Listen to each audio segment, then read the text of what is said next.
ഏറി എൻ്റെ വണ്ടി ഇവിടെ ഏറി ചെയ്ത് തരൂ.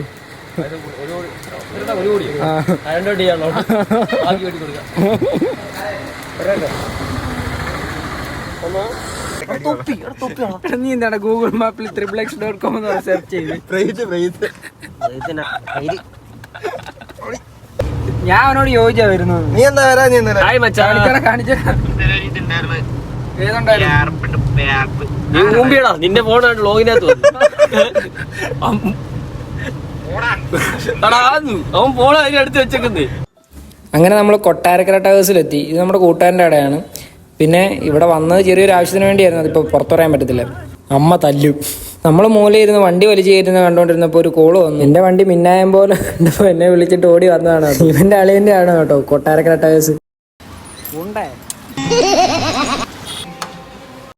ദൈവമേ വടിയായ അളിയാ.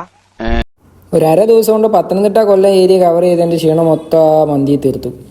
പിന്നെ അമ്മയ്ക്കും ചേച്ചിക്കും പാഴ്സലും വാങ്ങി നമ്മൾ ചാടി വണ്ടി കയറി. വളരെ ഡേഞ്ചറാണ്. എന്തോടെ ഈ പട്ടി ചരിഞ്ഞിരിക്കുന്നതിൻ്റെ ഒരു വണ്ടി എടുത്തോളൂ. ഒന്ന് ATM ഇറങ്ങിയിട്ട് തിരിച്ചു വന്നപ്പോഴേക്കും മഴയത്ത് വണ്ടി കിടക്കുന്ന ലുക്ക് കണ്ട് ഞാൻ തന്നെ അങ്ങ് മയങ്ങിപ്പോയി.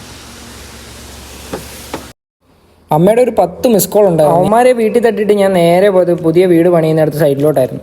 അപ്പോൾ നമ്മുടെ വീടിൻ്റെ വിൻഡോസ് വെക്കേണ്ട ടൈം ആയിട്ടുണ്ട്. അതിൻ്റെ കുറച്ച് മെഷർമെൻറ്റ് ഡീറ്റെയിൽസ് എടുക്കാനും ഉണ്ടായിരുന്നു.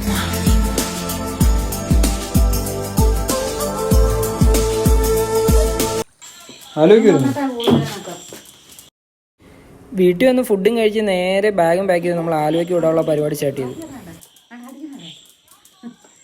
വലിയ കാര്യമോ, പക്ഷെ അവളാ ഭയങ്കര ഇവരൊന്നും ചെയ്യത്തില്ല. അപ്പം വരുവാണ് അവളെ കളിക്കാൻ കണ്ടിട്ടോ. നിങ്ങൾക്കുണ്ടോ ഏത് പാതിരാത്രി ഒന്ന് വിളിച്ചാലും നിങ്ങളെ കൂട്ടാൻ വരുന്നൊരു കൂട്ടുകാരൻ? എനിക്കുണ്ട്. അതാണ് ഉണ്ടാവൻ. 5 മിനിറ്റ് വെയിറ്റ് ചെയ്തപ്പോഴേക്കും നമുക്ക് ട്രെയിൻ കിട്ടിയിട്ടുണ്ടായിരുന്നു. നേരെ ചാടി ട്രെയിനിൽ കയറി നമ്മൾ വൈബ് ആസ്വദിച്ചിരിക്കുമായിരുന്നു.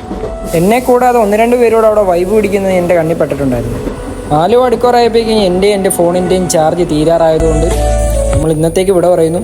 അപ്പോൾ thank you for watching my video. അപ്പോൾ നെക്സ്റ്റ് വീഡിയോ കാണാം. Okay, by.